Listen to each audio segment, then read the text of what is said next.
right, welcome to MOROF. Today we have an excellent presentation, Marketing Throughout the Patient Journey. Every medical practice needs some form of marketing in order to attract new patients and to make them feel better. The question is, what is the right marketing plan that's right for you? Because it seems to change every single day. When you watch this video, in the description below, you'll find an interactive directory with the links to all the topics that we're discussing, as well as links that will lead you to other marketing presentations that we've done in the past.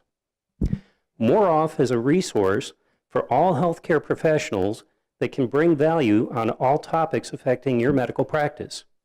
So if you have any questions, don't ever hesitate to contact us, because we're always here to help navigate you through the changes you face every day.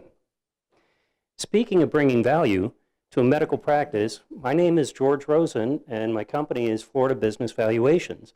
I work with medical practices and help them to establish the value of their practice. And another way in order to bring additional value to their practice is through the marketing efforts that we're going to learn about today. And that can help you to expand the practice, attract new clients, new patients, and promote your healthcare services. That's why you need the right kind of marketing, and our panel of experts today will guide you on the way. Now I'd like to introduce our panel of experts.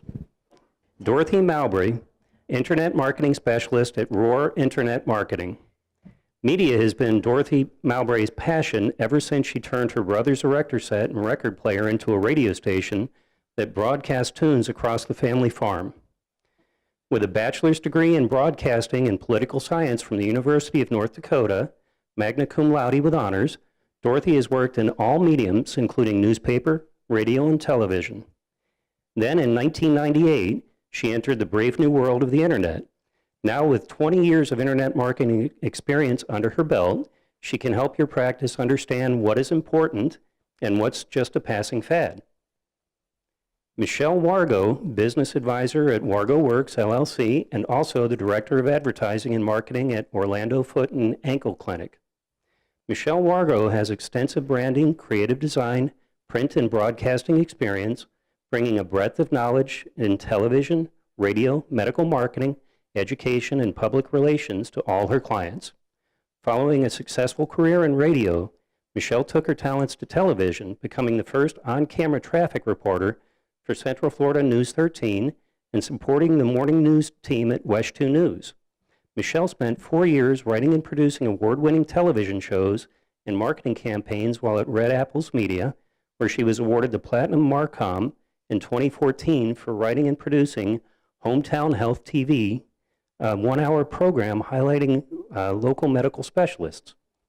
Michelle owns her PR and media coaching company, Wargo Works, LLC, and continues to work in media on various radio and television shows.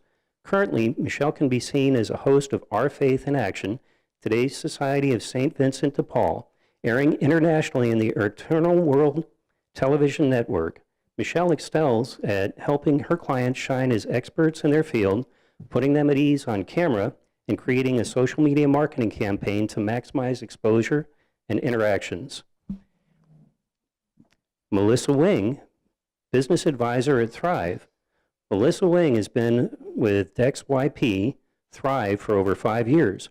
She has a passion for helping local businesses succeed by bringing her out-of-the-box thinking to clients. Melissa specializes in creating and maintaining your online presence and building your brand. With a unique understanding of various industries, Melissa's ability to adapt to different challenges along a campaign is what sets her apart. Working with medical offices, alternative medicine, chiropractors, dentists, and others, she knows what's important in the journey of a patient when finding you online. Melissa's skills set and Thrive software offer everything your small business needs to seriously compete in today's marketplace.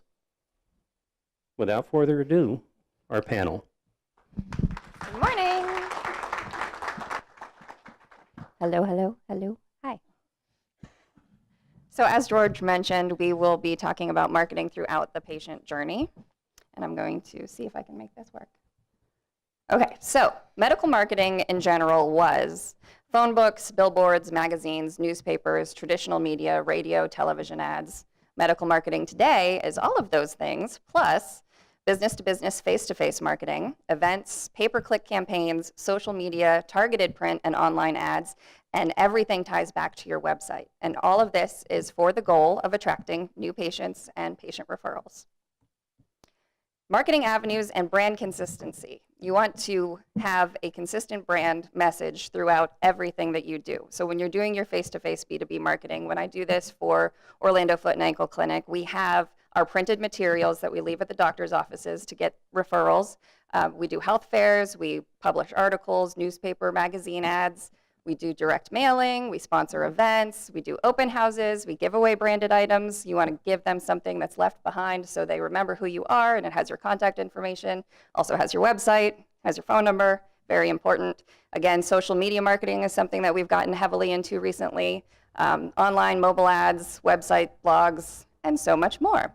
So the reason I brought up brand consistency is for Orlando Foot and Ankle Clinic, we kept the brand the same, but in Brevard County, we had to make adjustments because the name Orlando was confusing people. Even though we had 2 offices in Brevard County, people kept asking me, why would I drive to Orlando to get my feet looked at? You wouldn't. You would drive down the street to where we've been for 35 years. So this is an example of keeping the brand the same, but adjusting it for your area that you're marketing in. And then just a little touch on the events that we've been doing. Events are very cost effective, I think, because for, say, if you sponsor an event around $1,500 and you're in front of 35,000 people. So those people come to your booth, they take away your little tchotchkes, your little branded items, they take away the paper that you leave with the information. And it's just a great way to get in front of different sets of people all at once, and it's a big bang for your buck. So if you're on a tight budget, it might be something that you want to look into. And we're going to continue to talk about the patient journey, and Dorothy's going to take it from here. Absolutely. You know, a lot of the events and the radio, television, all those types of media is really about you hunting for business. And I think the biggest difference, if you want to do a little more down, that we're going to talk about in terms of search is it's a different mindset. You're no longer hunting for business. You are allowing yourself to get found by people who are searching and hunting for what you do.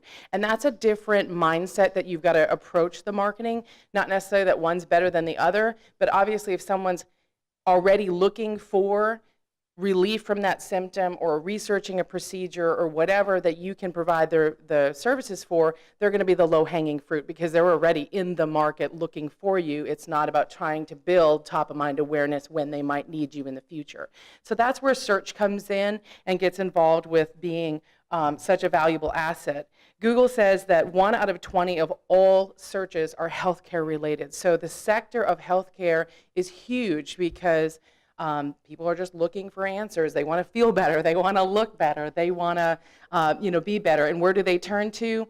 Google. A lot of people think about 65% of the searches are done with Google. The reality is when you add up the Google text, the Google image, and the YouTube, which also is owned by Google, we're looking at 94% of all searches are going to Google because, let's face it, we don't Bing it, we Google it.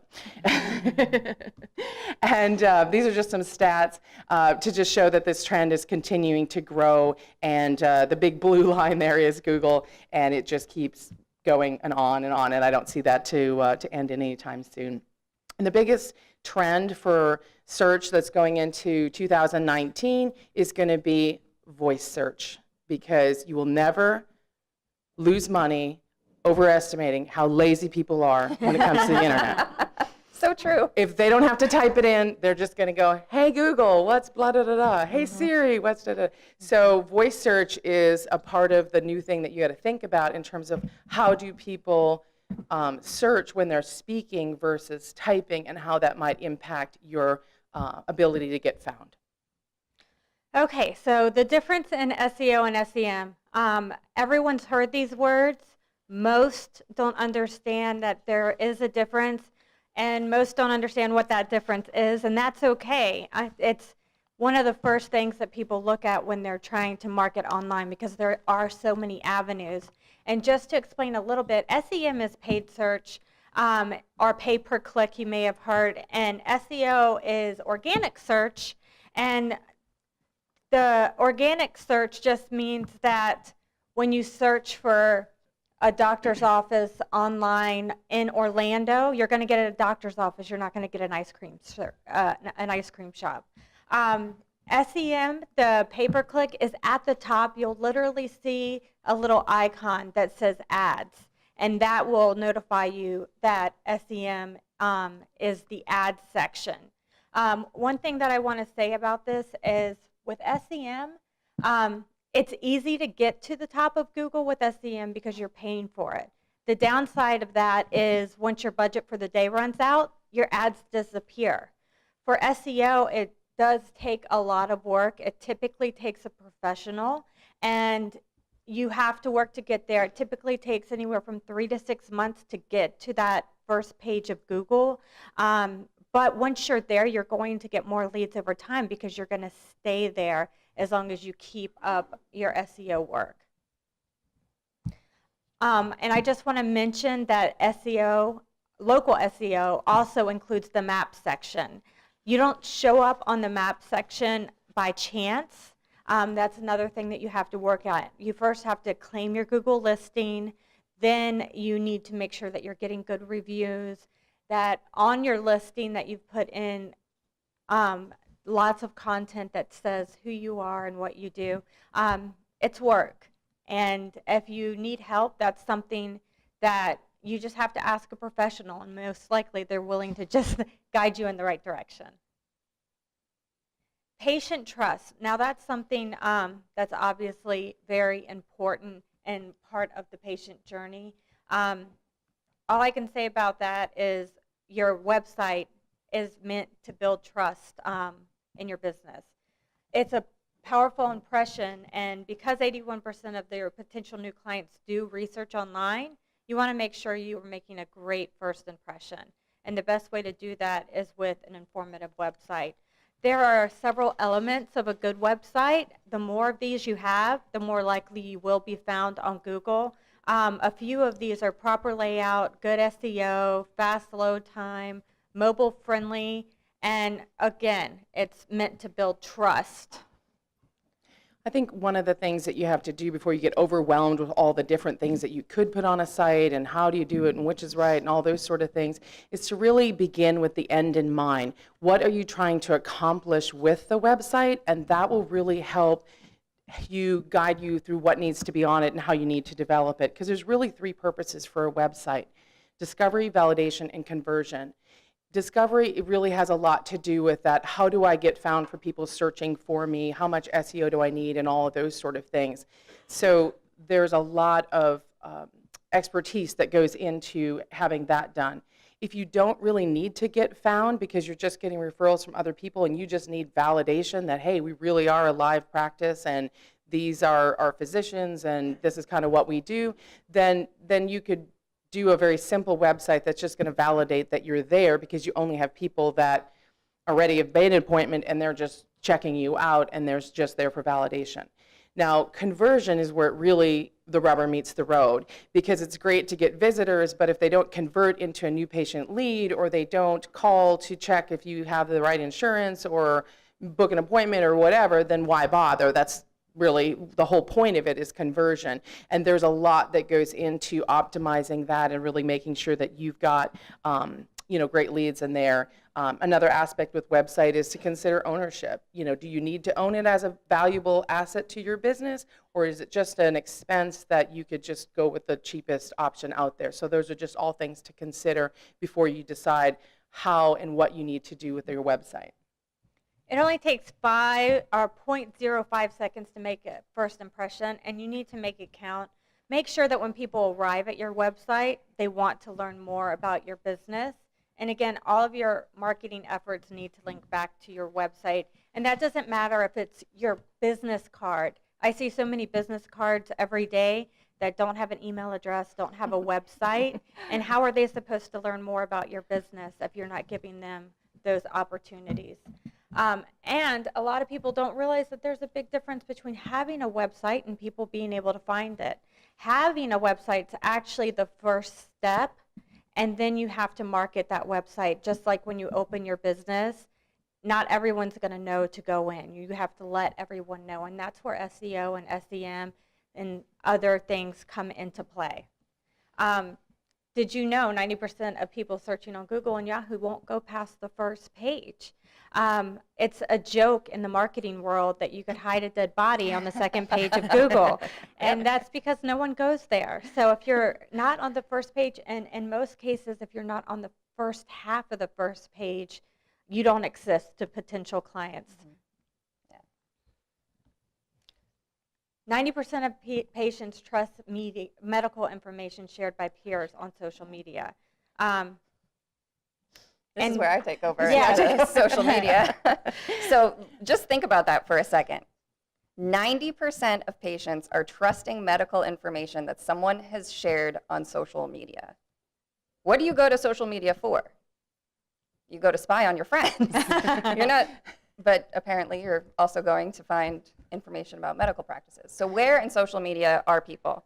Right now, these are the latest numbers of 2018 of how many users are on Facebook, Twitter, different apps, Instagram. So if you have a medical practice and you don't have a Facebook page, or you don't have a Twitter page, or you don't have YouTube, these are people that you are directly missing out on from marketing to. Social seniors are flocking to Facebook. Did you know that the greatest group of people on Facebook as it continues to grow is 65 and older? Like, look at these stats. You think that it's kids who are, 18 and older, but it's also grandma and grandpa. Healthcare content marketing has changed, as I mentioned in the beginning of the talk. It started with face-to-face marketing and billboards and newspapers, and these are where most marketers are now seeing the biggest return on their investment as far as online marketing goes. So take a look at that. Social media, number one. Again, 90% of people are going to believe what they see on social media. 41% of people say that social media would affect their choice of a specific doctor, hospital, or medical facility. So they're getting 90% are finding their information there, but 41% are making a decision based on what they've seen. Now, video has changed the way that people are searching as well. 20%, we remember 20% of what we hear, 30% of what we see, and 70% of what we see and hear. The reason video is so important is because you can really get across your point and your feeling. Videos are appearing more and more in Google search because Google bought YouTube. So if you get your practice on YouTube, that's going to help with your organic SEO that we were talking about earlier. Having video on your landing page can increase your conversion rates by 80%. That's something that Dorothy was speaking about just a little bit ago. So consumer attitudes towards video have changed over the last couple of years. You may not be able to see this slide, but more than 2 in 3 people prefer to watch a video to learn about a product or service, given the choice between both video and text available on the same web page. And that's only going to increase as the younger ones get online, because they are all used to being online all the time, watching videos, interacting with videos. So almost 2 in 3 people say that they would share a video if it was informative. So do a video about what your practice is about, or what your specialty is, or something that affects the population. More than 1 in 2 people say that they're going to share a video if they feel like it's important and informative. So that's how you catch that. When something goes viral, that's why it's gone viral. It's either entertaining or informative, or it gives you the feels, and you want to share those feels with other people. So video works well because, guess what? Humans are visual creatures. We process video faster than text. Video taps into multiple senses, like we said, sight and hearing, and that helps reinforce the message in your mind. And it's easier to tell heartwarming stories in a short time with video. Like, you can get a message across in like 3 seconds. You can't do that with the written word. You want to make people feel, and then what people feel, they remember. So that's why testimonials are great if you have a practice. If you're a surgeon, you want to get those people on camera. You want to have them talking about the great experience they had with you, because that's what really resonates with today's modern consumer. Okay, so now we're going to talk about the comparison aspect of the patient journey. And that's really where people know that they need something in terms of their health care. Now, who do they go with? And they're going to search the physician by name. They're going to search different practices by name and do that type of comparison. When you think about all the different Google reviews that are out there, it's pretty obvious that people are going to, share their favorite restaurant, they're going to share their favorite, hotel where they vacationed and all of those sort of things. But in the mix of that, specialty physician and primary care physician are in the top of that heap right behind them. So people definitely are sharing. Despite HIPAA, they're telling their friends, I went to Dr. So-and-so and everything all else. So 82% of patients continue to consult third-party review sites before making a decision. Word of mouth has always been one of the most powerful ways to advertise. Well, online now, we're not only just taking the word of our friend, but we're taking the word of our stranger, neighbor that we don't know and seeing what they do. And if you go on Amazon and you're comparing, which toaster is better and reading reviews on that, how much more so are people going to do it when you're considering, any type of healthcare, especially in the elective medical type of side? There are over 70 online listing sites at this time. It can be really confusing if you're trying to do this all yourself. And time consuming. Yes, Very and very time-consuming. time-consuming, as Michelle would know personally. These are just a few of the sites, and it just gets more complicated from there. There are 3 different ways that you can go about fixing your online presence. There's probably more, but I'm cutting it down to 3. Number 1 is if you want to fix them yourself.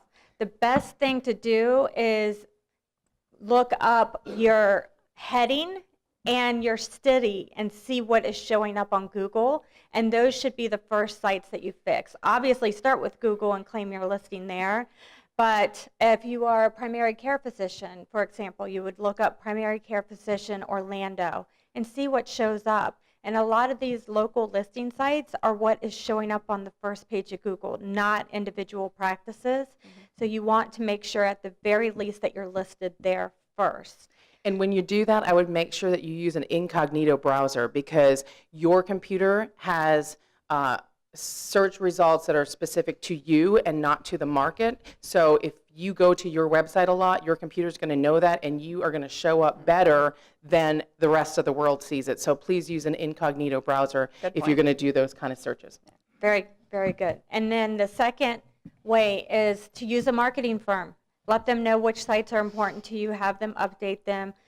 You can always update each of these sites individually and then have access to log in and make any changes that you need over time. And then the third option is there are now automation tools out there where you update one site and bam, it updates all of them. And you can change your content over time. If you lose a doctor, if you add a doctor, it doesn't matter because there's always time. You can change it, and within days, all of your sites are updated and accurate. Just keep in mind that when you use automation tools, you've got a computer doing what another computer messed up, so the fields don't always match, and there could be still some hinky stuff that happens even with that. It's an interesting game, to say the least. But where do people share the most? By far, it's Google. If any of you are Google local guides, or if any of you are familiar with the fact that your GPS on your phone knows exactly where you are, and it'll now come up on your screen going, hey, you were just at Chili's. Do you want to make a recommendation or a review? There are a lot of those types of self-prompted ways that Google is doing to get more of those reviews, so that's why Google is so impactful in terms of the amount of reviews that you get. Here's an example of a very well-managed, yes, it's managed by Roar, local physician here who utilizes all the different advanced techniques to really promote and make sure that his online impression is absolutely the best, because sometimes if you're using any type of search with a geographic indicator, your local search results are going to show up very prominently, and so oftentimes this could be the front page. Instead of even going to the website, they're going here and they're clicking the appointment link, the click to call, all those sort of features that are going to drive it.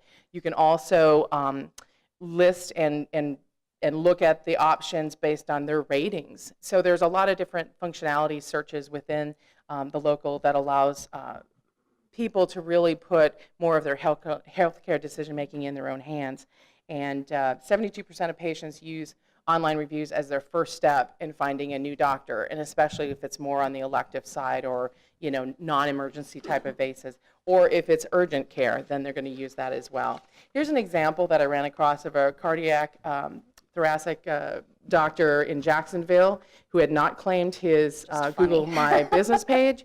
And this was the most, oh my goodness, I don't know that I would want him operating on my heart when he's got I don't even know if that's really his face. So It looks like a bedroom. yeah, bedroom with his face in a clock. So you just don't know what's out there, and sometimes it's really easy for the practice to go, well, I didn't create that, so I don't know what's there and what do I do.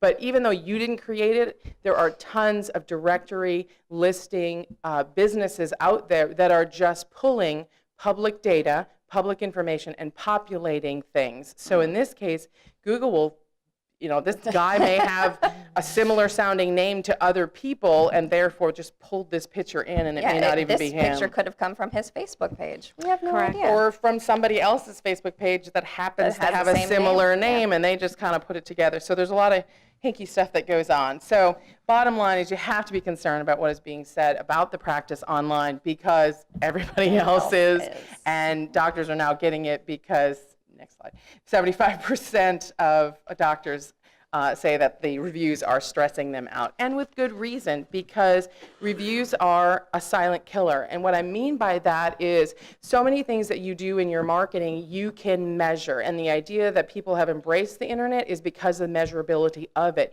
You can know what your bounce rate is on your website. You can know what your conversion rate is on every one of your appointment setting forms or ebook links or whatever, all these different things, and you can kind of optimize and you can tweak and you can do all these sort of things to get better results. It's great for marketing nerds like us. Exactly.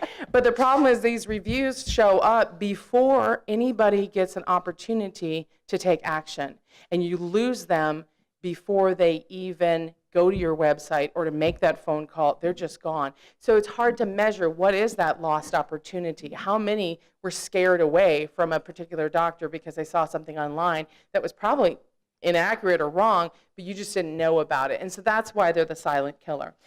One of the other things is that if you've got, the only thing worse than a bad review is an unanswered bad review.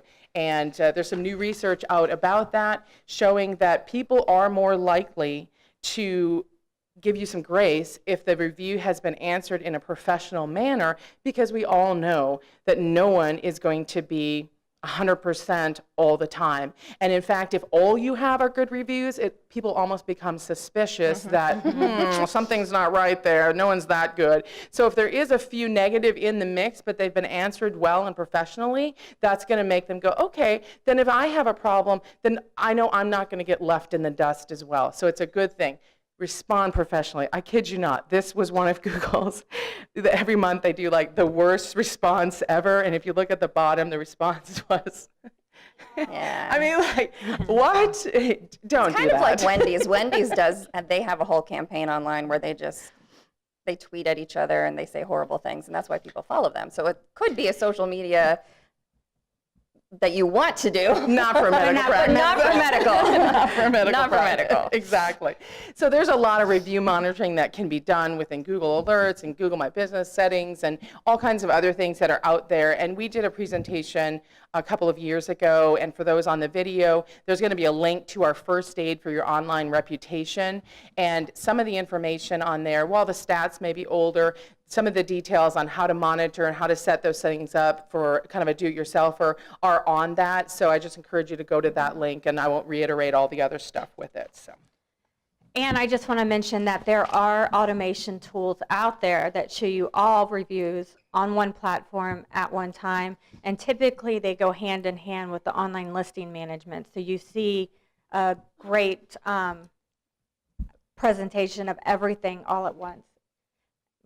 Similar to this, it'll give you an overall rating online, but then it will also break down reviews on each individual site, so that the more information you have, the better your online reputation can become. Because if you have a 5.0 rating on Google, but you have a 2.0 rating on Yelp, you want your good patients to then leave you a review on Yelp to offset that. Because it doesn't matter if you have a good review in one place, you never know where people are looking.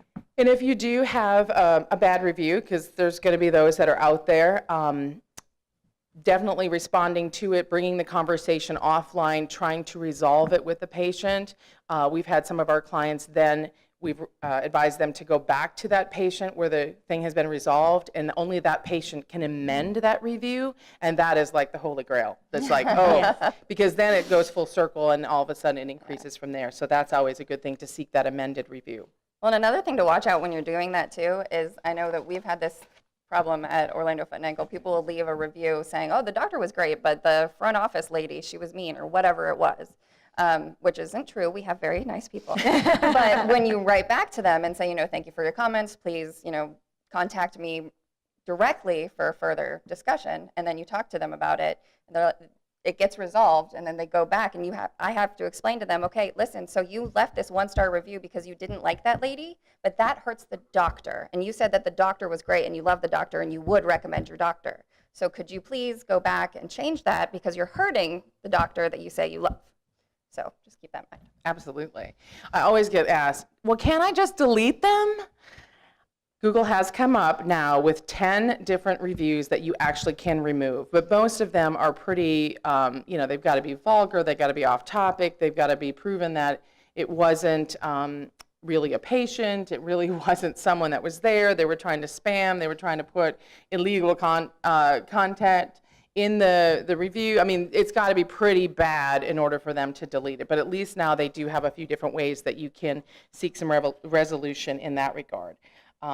Some of the different, what I would refer to as the malpractice of reviews is that do not ever put a fake review.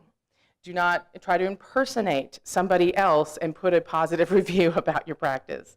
Do not enter reviews at the office. Years ago, this used to be the thing to do. It is not anymore. They know which IP address they're coming from, and if all of the reviews are coming from your IP address at your office, they will not accept those. Oh, can you click that? Don't have your employees review. That is another no-no. And then filtering reviews so that only the good reviews end up on these review sites is also a big no-no. That is now called review gating. So it's any monitoring tool that's out there that will selectively review those. That is against Google's policy. And I know I've even been to trade shows a few months ago that were touting like, hey, we have this great system to review and filter them. And no, don't do that, because those are bad guy tricks, and that's why Google has to change the algorithm all the time, is to get ahead of the bad guys. So you never want to get on the wrong side of Google. So only do things that are white hat. Because they will not return your phone call. And these are just a few things that you can do, as Melissa had mentioned a little bit earlier, in terms of searching by the doctor's name with the word reviews in it, searching by the practice name, again, with reviews in it. And so there's just some different key things that you can do to kind of set up and kind of make it a healthy, kind of do-it-yourself sort of situation. If you get in over your head, you know, any or all of us at MOROF can help in terms of finding a solution for you. Scheduling is becoming a hot topic, and that's because, again, we have a generation where people want it, and they want it now. Nearly half of patients want the option of requesting an appointment digitally. They want to be able to text it. They want to be able to schedule online. It all comes down to convenience for the patient. Once a patient has an appointment, over 70% want a digital reminder. Unfortunately, in today's age, phone calls interrupt people's days, and they just want a simple text message or an email reminding them of their appointment. You can save time and money by automating your scheduling. I'm sure plenty of your practices have someone calling nonstop for several hours a day just to confirm appointments. So that's no more long hours on the phone, which saves time and money, and less missed appointments because of the digital confirmations. And continuing along the patient journey, we're moving into loyalty now. Again, you can see how important that is. You want to make sure that the patients that you do have, you're retaining. And again, that goes back to the reviews, because if you have an established patient, they're worth a lot of money to your practice, because they will share that they like their doctor, but the worst thing is when they share that they don't like your doctor. So you want to keep your happy patients happy. And one way of doing that is, if you're going to move your practice, if you're merging your practice, if one of your physicians is retiring, you need to be able to reach out to your patients and let them know what's happening. One of the lovely things about Florida law is this rule. Florida Administrative Code requires physicians to publish a notice once a week for 4 consecutive weeks in a local newspaper of greatest circulation. This is still the law, but does anyone see a problem with that? How many of you read the newspaper? Yeah, we got one person.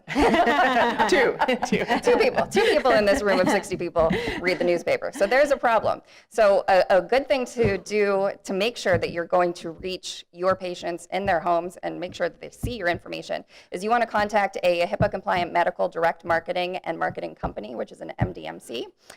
Once you have mailed, the MDMC provides official certification that all notifications were sent, and if a legal challenge may come up, the physician has proof of delivery. And we happen to have one of these lovely MDMCs here in MOROF, Right in the sitting back. in the back of the room.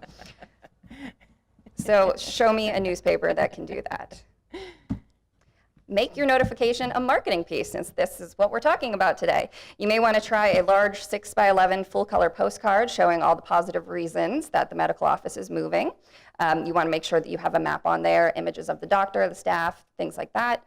You also want to make sure that you're pointing out any new services, because if you're going to send a direct mailing to someone that was a patient 2-3 years ago, you want to say, hey, we have this new laser treatment that we're doing, or whatever it is, because you're sending this directly to their homes, and they're going to keep it, and they're going to put it on their fridge, and then they're going to go to your website, and then they're going to call the number. Like, it's all connected. You want to make sure that everything that you're doing, again, is the same branded message, and it leads back to your website. This is an example of what we did for Orlando Foot and Ankle Clinic. Dr. Thomas was an established doctor in the Deltona area. We brought him into our practice. This was one side of the postcard that we sent out announcing that he's now part of us. Same great location, more great services. We've got the map, we've got the phone number, all that. And we did see a return on investment in our older patients that hadn't been to the office in a while, or their family members, because with direct mailing, you're sending to the household. So if grandma used to go to see Dr. Thomas, well, then mom needed to go see Dr. Thomas, and now mom's bringing kids to see Dr. Thomas. So it works. And I want to mention that she did put on that postcard the website address.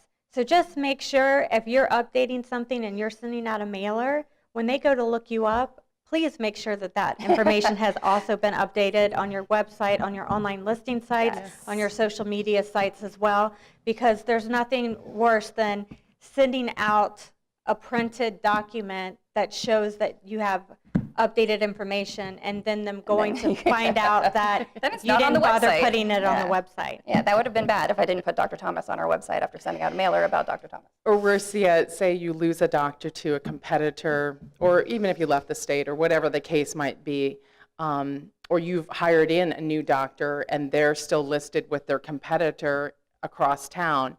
When they go to search for that doctor and it still looks like they're with somebody else, and let's face it, every medical practice in that same specialty area kind of calls themselves something very, very similar. And so it's very confusing if they're like, well, it sounded about right, and that's the doctor, and then they call the old practice instead of your new practice.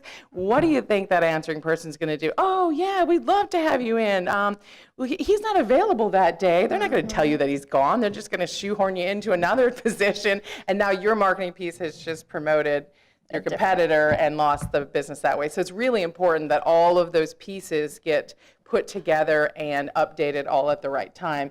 And I think really this slide kind of sums up everything that we've been talking about, is that consumers are more apt to look at healthcare just like they would with any other product, service, good. It's more of a retail thinking. So you have to think more in terms of consumerism and the whole overall experience and all of those sort of things, because people are more and more looking for that same sort of impression. And I'm even hearing in other parts of the country and here as well that very large hospital groups, they are hiring marketing people from the hospitality industry with patient engagement titles and things of that nature, so that they can make the whole experience of going to that practice that much better and warmer and more friendly and all of those sort of things, because far too long it's been about the insurance companies and the reimbursements and getting all those sort of things, almost to the detriment of the patient at times, where you just feel like,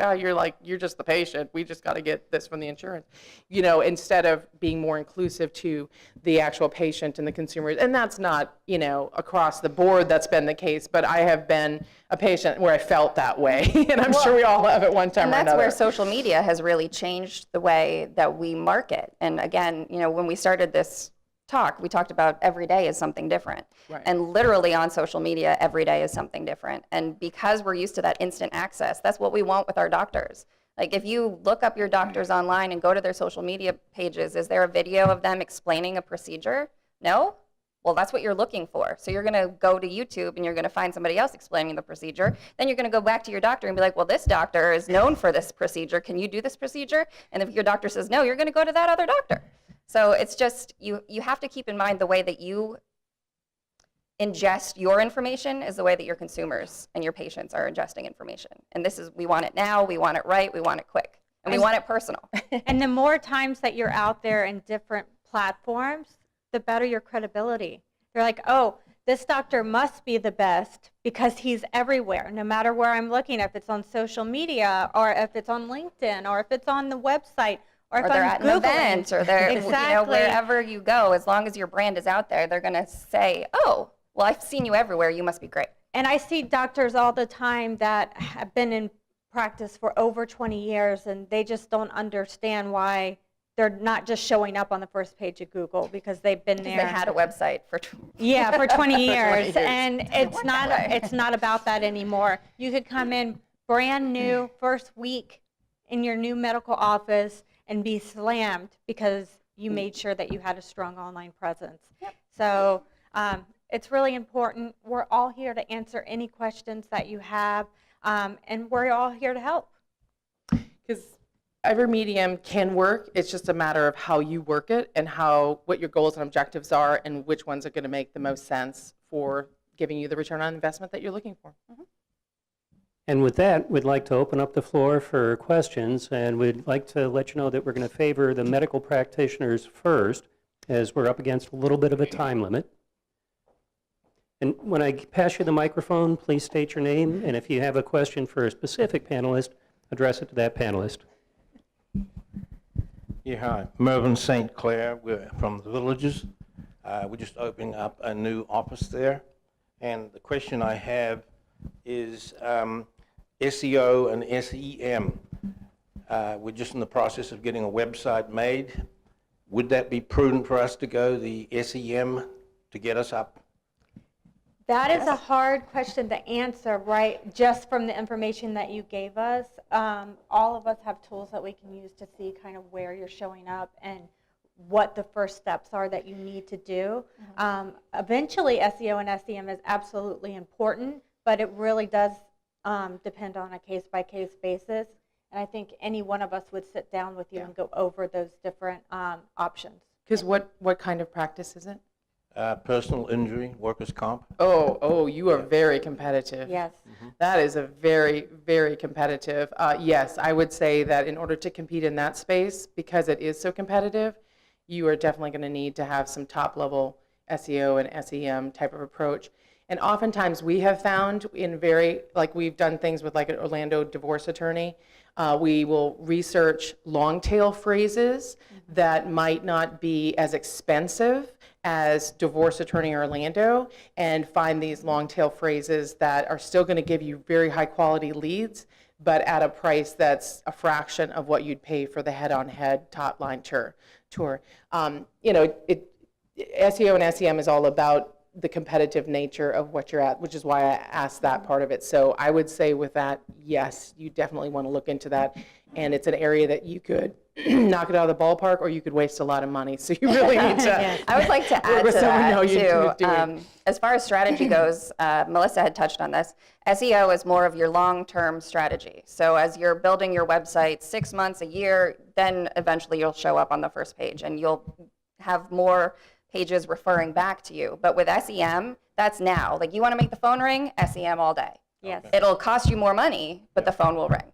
All right, great, thank you, appreciate it. Also, claiming your online listing since you're a new office is extremely important because that's the very show first up, step yeah. in SEO.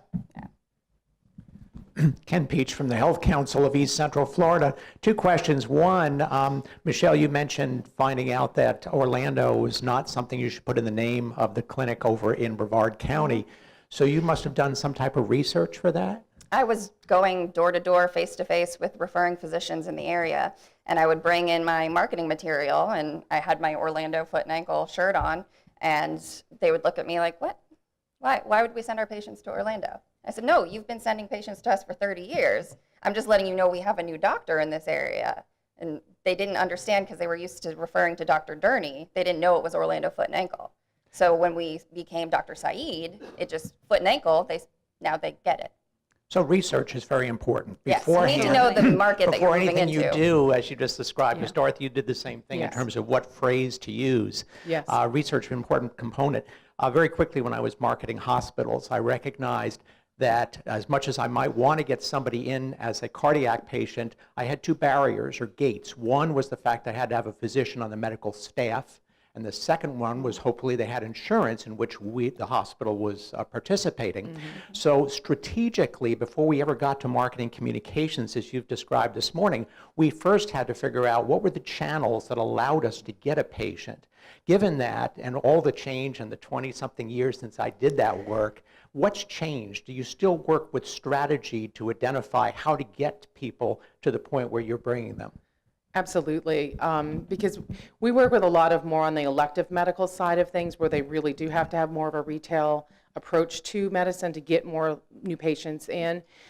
Some of the things that we have done and found that on the website, rather than listing all the insurances you take, we turned it into a call to action and said, and made it a form that they had to fill out or something, so that way when the form got put into the system, the person could call back and they'd already done the research to know that they took that insurance, and they're like, yeah, we take that insurance.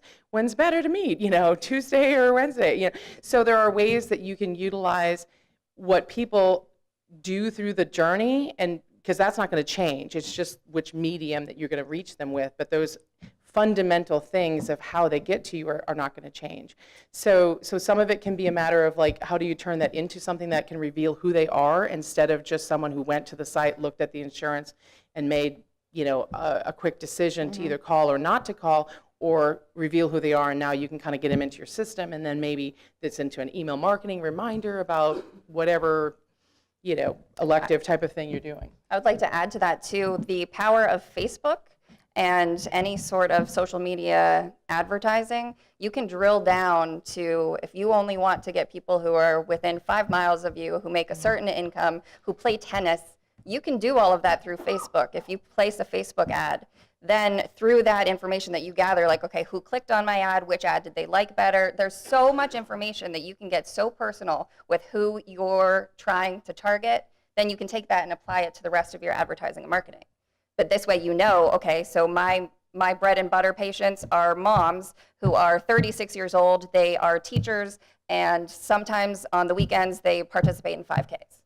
So that's who I'm going to target with my print ads. I'm going to put 5K ready, like, are you tired at the end of the day? Do your feet hurt? Whatever it is. But you got that information about who your target audience is through doing social media paid ads.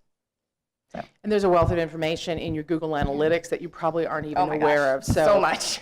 If you have things properly hooked up with Google Analytics, you can really see what people look at, what they don't look at, where they leave, where you don't want them to leave, but they are leaving. I mean, there's just so much information that you can glean when that's in the hands of someone who really understands that data. Just like financial data or other kind of data, in the hands of the right kind of person, they can really tell a good story and do a lot of forecasting. In the hands of someone who can really understand that big data from your website, and first of all, making sure it's all hooked up properly so you can actually access that data. That's usually what we find Step happens. number one. Is like, you don't have it hooked up right. And then that will give you insight into what to do or what not to do. And some of those can be online or offline opportunities based on what the information is saying. Well, now you can even track that too. Yes, and Google Analytics is free to everyone, and you can add it to your existing websites. That's something that we could help you with, but literally just go and Google Analytics, and they walk you through step by step what to do. But if you don't know who's coming to your website, how can you then make a decision about your marketing? Yeah, and you need to know where they're coming from. So. Okay. Oh, sorry. Oh, good. Hi, I'm Micah with Central Florida Eye Specialist. Question on responding to negative patient reviews. Of course, we have to be HIPAA compliant. Yes, yes. So we can't even acknowledge that they are a patient. Correct. What is your advice on that, on what to say, or? Well, you'd almost have to run it by a lawyer, in all honesty. Depending on what it is. Yeah, because we have created some templates for our clients, and on the First Aid for Your Online Reputation original video that we did a few years ago, there are some templates in there. But when I've showed that to some marketing people, they're like, oh, my lawyer won't let me say quite that way. But at least it's a good start. And then, but whatever you do, you want to show empathy, and you want to bring the conversation offline, and do that in a way that, like you said, doesn't make it sound like they were a patient, even though Yeah, they're I always giving a start off review. with thanking them for their comments, whether or not they're true. Thank you for taking the time to comment on whatever. Please get in touch with it. Like, you don't admit fault. You don't say that they were a patient. You don't say, I'm sorry you had that experience at our office. No, Yeah, that would don't do that. Just say thank you for your comment. I sympathize with your situation, whatever, but you can't be specific. Even though they're telling you that they're diabetic and all this stuff about their personal history, that's on them. You're not allowed to even confirm that they've visited your practice. Yeah. So just thank them for the review and direct them offline. So you might want to draft a few different options and then run it by whatever legal team you have, just to make sure that you're dotting your I's and crossing your T's. I'm Dr. Ahmed here. I work for Multicare Physicians. We're a group of 4 physicians. We have an office in Lake Mary. We're planning to open one in Deltona. So we practice a traditional model and something called DPC. It's called direct primary care. And what I've realized was we have done almost everything that you have said here, like the SEOs and the Facebook, social media, everywhere. But I still don't see the kind of response that, how do I proceed with that? So the phone's not ringing is what you're saying? Yeah, especially for the DPC. There's things that a marketing person could do to tweak your existing program. We don't need to start over from scratch, but tweaking what you already have based on information that you give us could give you better results. So you might have gone as far as you possibly can and just need a little bit of help. Yeah. I think the biggest problem is lack of awareness. People don't know what DPC is, and few times what I've realized is when they hear about DPC, they think it's too good for be true, and they think that, we're running some kind of a scam or Do you have a campaign explaining it? Because you could have an explainer video. Yes, we did make small, like a cartoon video for 2 minutes, and Testimonials as well, video Yeah. testimonials where people who have used the treatment. Yeah, probably that's where we do have a pretty good, rating on Google. But what happens is there's a DPC part of it and there's a traditional part of it. When they write the review, it's just piling up in one place. It's not separated into like DPC and a traditional practice reviews. Well, if you look at your Google Analytics and you look at your, if you're doing AdWords, that whatever keywords that you're using, this is sort of what Yeah. Dorothy mentioned before, like maybe you're bidding on the wrong thing. People are finding you that aren't looking for you. So you need to look at all of your data and see, okay, what are people actually looking for? Are they on ESPN when they find me? Where are they coming from? And then you have to sort of build your strategy around that. Sure. Okay. Because the whole idea behind internet marketing is that it is measurable, but you have to have all the right measurement KPIs set up.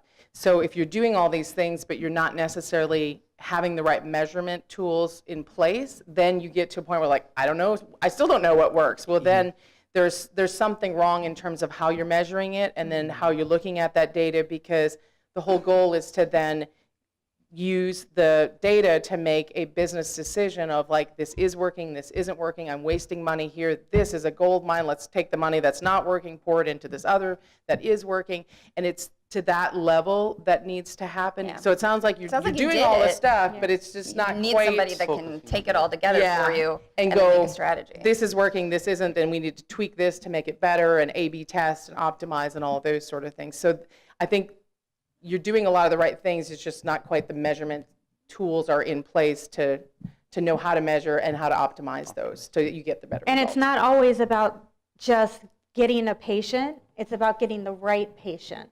And that's what Making them we an advocate for your specialize practice. in. Thank you. And we have time for one or two more questions right over here. Good morning, ladies. Nice job. I learned a great deal today in talking to you, or listening to you. I work with a lot of organizations who could absolutely benefit in the things that you all offer. One of the comments you made today about social media really resonated with me, and I wondered if you do the work that you do out on websites, do you offer similar services specifically for Facebook?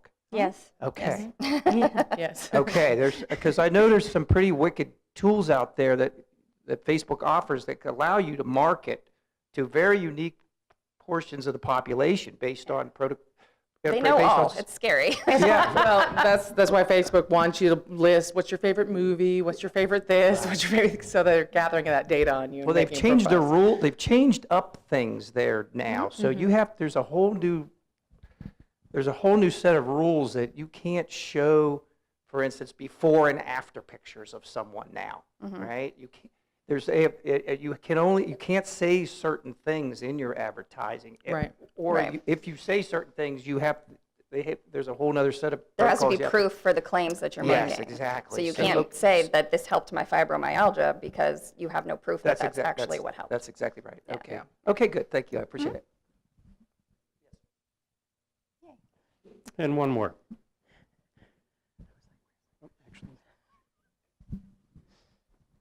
Kurt Reed with Chill Cryosauna, All Natural Health. I probably should ask these questions before you give the briefing because a lot of the questions I had you've covered in here. Oh, But good. just a couple of comments. You were talking about the 5% or the high ratings, the good rate. I got a 4.7, Very good. which I guess falls right in a good range. Anything above a that's- 3. But is it's related to basically fake news. I had a client that made a complaint on the page that obviously they didn't know anything about the things they were talking about. And we had to go through a whole big process to try to get them down, and we still never did, but we got them to stop making those comments. The other thing is I've got, there's another individual about 10 years ago had negative reviews put on him, and it's out there in the the Google world that was false information too. He had taken over a company, and then that company got sued, and of course they served him the papers because he took it over, or he was asked to fill in for the interim, and he got served the papers, so his name is on. If it's been 10 years, all those Google can negative- actually have it removed. I've had that situation before with clients where there's been something illegal that went on, and that if they search their name, that's the first thing that comes up is like their mugshot. If it's been 10 years and the charges have now been dropped, Google will remove. Right, Yes. there actually was never any charges, but it was just out there, but okay. Yeah, Right. you can petition Google to say, hey, this isn't true. This wasn't. You have a valid proof that wasn't this guy, so they will remove it for you. Okay. But you Thank want to fight bad reviews with good Yeah. reviews And too. good presentation, I like it, thanks. Thank you. Thank you. Thank you very much. And we have one more question. Carl Moback, Eucharis Technologies. You had touched upon the issue of a patient being the consumer in all of this, and it's really kind of that outward patient engagement that's really going to reflect positively or negatively on the practice. How much is marketing automation these days playing a part in dealing with that kind of patient engagement and patient management? Over 50% want the automation. even the older patients still want the automation. They want the automatic text reminders. They want to have the option to book appointments online, even if it's their kids that are booking the appointments for them. Anything that you can do to automate your practice is going to show that you are in today's world and that you're always looking to improve. Well, and marketing automation can also be used in the prospecting and getting new patients, which I think is more Absolutely. so what he was talking about, is how do you get them? Because, and that's the whole idea that if you want your website to attract people who will reveal who they are, and so that way you get an email or you get something, and even if they don't turn into a patient right away, then that can go in email and list. Right, I was And just then gonna there say, you can yeah. do the Your marketing newsletters. automation, and that might be real simple to just email them out once a month to go, hey, it's such and such awareness month, or did you know about this, or whatever stuff that might be going on, so that you kind of keep them close. And you can embed your videos in there, like Any you link specials it all you're together. doing. Exactly. And so And then you can that's track first who step, clicked but on then- it, how long they clicked on it, how long they read it. it depends on how savvy the practice is. Then they can get into more of an automation system that then goes, okay, these email went out. They did not click on my video that I just put out or whatever. So therefore, then there'll be an automated reminder of whatever to say, hey, don't forget about that great video that talks about blah, blah, blah, blah, blah, whatever, that gets automatically sent out every 3 days. So yes, those sort of things can be utilized as well. It just depends upon the sophistication of the practice and the needs of the practice, and whether that, is going to give them a good ROI. And even after a patient has come into the practice, having an automatic email that thanks them for coming in, and then Like maybe a if it's personal touch. Like, yeah, if you know that they need to come in for yearly checkups, setting up that automation right then, so a year from now you don't have to worry about them remembering to set up an appointment. They get an email from you saying it's that time of year again. There's all kinds of things that you can do.